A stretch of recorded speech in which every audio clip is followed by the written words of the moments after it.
بسم اللہ الرحمن الرحیم۔ السلام علیکم ورحمۃ اللہ وبرکاتہ۔ ہمارے یوٹیوب چینل لرن القرآن تجوید میں خوش آمدید۔ آج کا لیسن ہے لیسن نمبر 1.49، جس میں بات کریں گے قمری حروف کے بارے میں۔ قمری حروف کیا ہوتے ہیں؟ وہ حروف جن میں لام خاموش نہیں ہوتا، یعنی وہ حروف جن میں لام کو پڑھا جاتا ہے۔ جو قمری حروف ہیں ان کی تعداد 14 ہے۔ اس سے پہلے والی ویڈیو میں ہم نے شمسی حروف کے بارے میں بات کی تھی جن کی تعداد 14 تھی، تو یہاں پر جو قمری حروف ہیں ان کی تعداد بھی 14 ہیں۔ سب سے پہلے جو 4 حرف ہیں وہ ہیں ہونٹوں کے حروف ما، با، وا، فا۔ اس کے بعد جو ہے آسانی سے سمجھنے کے لیے یہاں پر 4 حروف جو ہیں ہونٹوں کے لینے ہیں، اور اس کے بعد جو ہے 6 حروف حلق کے لینے ہیں، جس میں آ، ہا، آ، ہا، غا، خا۔ اور اسی طرح سے باقی کے جو 4 حروف ہیں جن میں جا، یا، یہ 2 حروف زبان کے مڈل کے ہیں، اور کا اور قا، یہ جو 2 حروف ہیں باقی یہ جو ہے زبان کے کنارے کے حروف ہیں۔ ان حروف سے پہلے کی جو لام ہے اس کو جزم کے ساتھ ادا کرنا ہے، یعنی یہ جو حروف ہیں ان سے جو پہلے لام آ جاتا ہے وہ لام ساکنہ پڑھا جائے گا۔ یہاں پر ان حروف کے بارے میں سمجھنے کے لیے کچھ الفاظ لکھے ہیں ہم نے، ان کو الفاظ کے ذریعے سے سمجھنے کی کوشش کرتے ہیں۔ میرے ساتھ ساتھ پڑھیے اور دہرائیے، پریکٹس کیجیے ان الفاظ کی۔ سب سے پہلا لفظ ہے بالمتقین، بالمتقین۔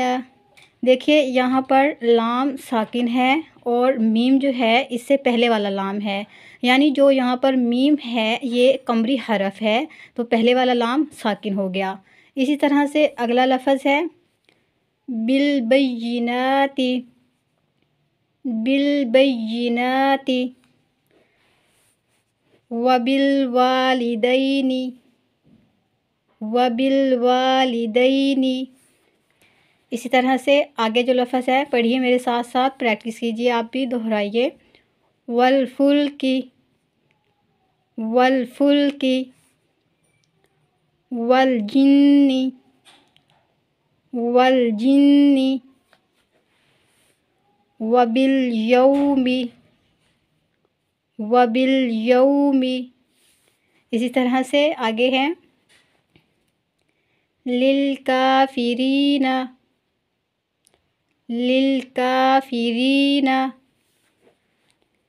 یوم القیامت، یوم القیامت،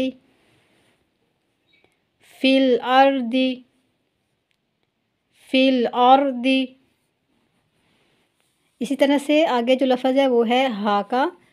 سب سے پہلے جو ہے ہم ہا کے لفظ کو پڑھتے ہیں، میرے ساتھ پڑھیے، دہرائیے۔ عذاب الہون، عذاب الہون۔ اس طرح سے رب العالمین، رب العالمین، من الحق،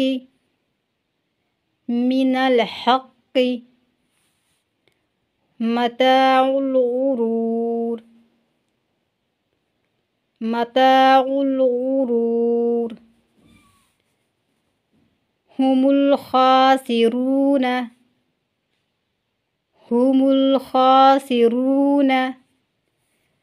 ان قمری جو حروف ہیں ان کو یاد رکھیے، ان کی یاد دہانی کیجیے، ان 14 حروف کو اپنے مائنڈ میں رکھیے تاکہ جو ہے قرآن پاک کی تلاوت کے دوران کسی قسم کا کوئی بھی مسئلہ جو ہے وہ درپیش نہ آئے اور آسانی سے جو ہے آپ تلاوت کر سکیں۔ ہمیں اپنی دعاؤں میں یاد رکھیے۔ جزاک اللہ خیرہ۔ اللہ حافظ۔